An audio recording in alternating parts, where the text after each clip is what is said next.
নবম শ্রেণীর জীবন জীবিকা এই সাবজেক্টের দ্বিতীয় পর্বে যেই কাজগুলো রয়েছে আমি সেই কাজগুলো দেখিয়ে দিচ্ছি। গত পর্বে তোমাদের এখানে প্রথম থেকে অনেকগুলো কাজ দেখিয়ে দিয়েছি। তো এখানে এখন যেই কাজগুলো বাকি রয়েছে আমি জাস্ট সেখান থেকে প্রশ্নটা দেখে দেন অ্যান্সারগুলো দেখিয়ে দিচ্ছি।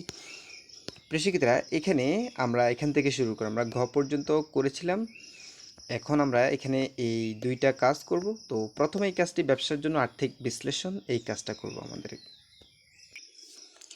এখানে বিপণন আইডিয়া থেকে যে কাজগুলো করতে হবে আমি তোমাদেরকে সেটাই দেখাচ্ছি। যে বলছে সম্ভাব্য ব্যবসার জন্য মূলধন কত লাগতে পারে, কিভাবে উক্ত মূলধন সংগ্রহ করবে এবং উল্লেখ করতে হবে ব্যবসায়ের সম্ভাব্য আয় ব্যয় মুনাফা নির্ধারণ করতে হবে। ঠিক আছে, এই কাজগুলো আমাদেরকে করতে হবে। ঠিক আছে, তাহলে কাজটা কি? আমাদের কাজটা হচ্ছে ব্যবসা আর্থিক বিশ্লেষণ। এখান থেকে আমরা 6 নম্বর কাজ, যে মূলধন, মূলধন প্রতিটি ব্যবসার জন্য একমাত্র ব্যবসার জন্য যা একসময় শুধুমাত্র একটি ধারণা ছিল, একজন উদ্যোক্তা এটিকে লাভজনক ব্যবসায় রূপান্তর করছে। যাই হোক, একটি ব্যবসা পরিকল্পনা তৈরির অসংখ্য পদক্ষেপের মধ্যে পর্যাপ্ত মূলধন সবচেয়ে গুরুত্বপূর্ণ, যা আমার খেলনা দোকানের জন্য উপযোগী। এক্ষেত্রে 1,20,000 টাকা থেকে 1,50,000 টাকার মধ্যে সম্ভব। ঠিক আছে, ওকে। এরপর মূলধনের উৎস, তোমরা মূলধনের উৎসগুলো দেখবা। ঠিক আছে, মূলধনের উৎস দুই ধরনের হতে পারে, অভ্যন্তরীণ উৎস এবং বাহ্যিক উৎস। আমার নির্বাচিত ব্যবসা অর্থায়নের জন্য আমি অভ্যন্তরীণ উৎস মূলধন সংগ্রহ করব। এখানে আমার পরিবার ও আত্মীয় স্বজন এবং বন্ধুদের থেকে অর্থ সংগ্রহের মাধ্যমে আমার ব্যবসার তহবিল গঠন এবং ব্যবসা পরিচালনা করতে পারবে। এরপর ব্যবসার আয় ব্যয় নির্ধারণ করতে বলা হচ্ছে, তুমি কীভাবে আয় ব্যয় নির্ধারণ করবা।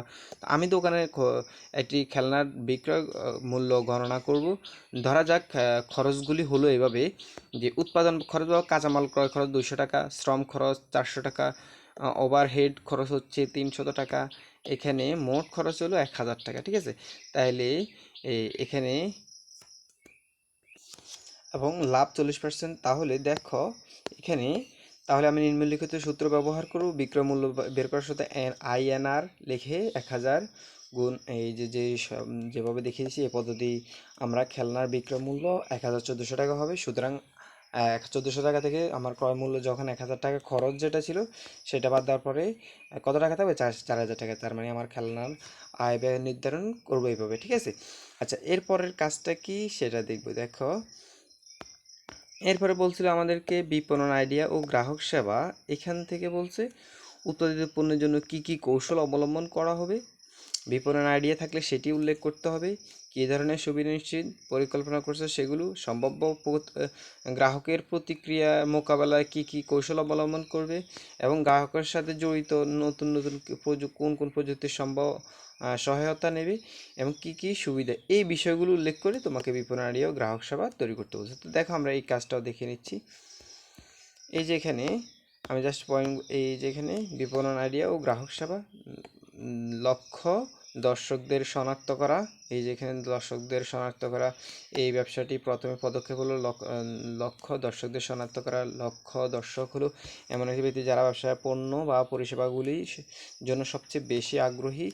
লক্ষ্য দর্শকদের শনাক্ত করার মাধ্যমে ব্যবসায়ী তাদের বিপণন প্রচারণ অভিযানগুলি আরও কার্যকরভাবে লক্ষ্য করে এই পরিষেবাগুলো লক্ষ্য দর্শকদের কাছে আরও সহজে অ্যাক্সেসযোগ্য করে তুলতে পারে। আচ্ছা, তোমরা একটু পড়ে নিও। ঠিক আছে, এটি কার্যকর বিপণন প্রচারণা চালানো।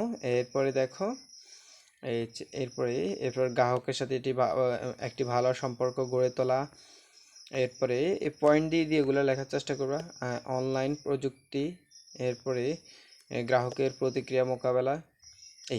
এইভাবে তুমি তোমার কাজগুলো কমপ্লিট করবে। আশা করি তোমরা বুঝছো। তোমাদের এই ছিল তোমাদের এই নবম শ্রেণীর এই জীবন জীবিকা সাবজেক্টের মূল প্রশ্নের সমাধানগুলো। ধন্যবাদ সবাইকে।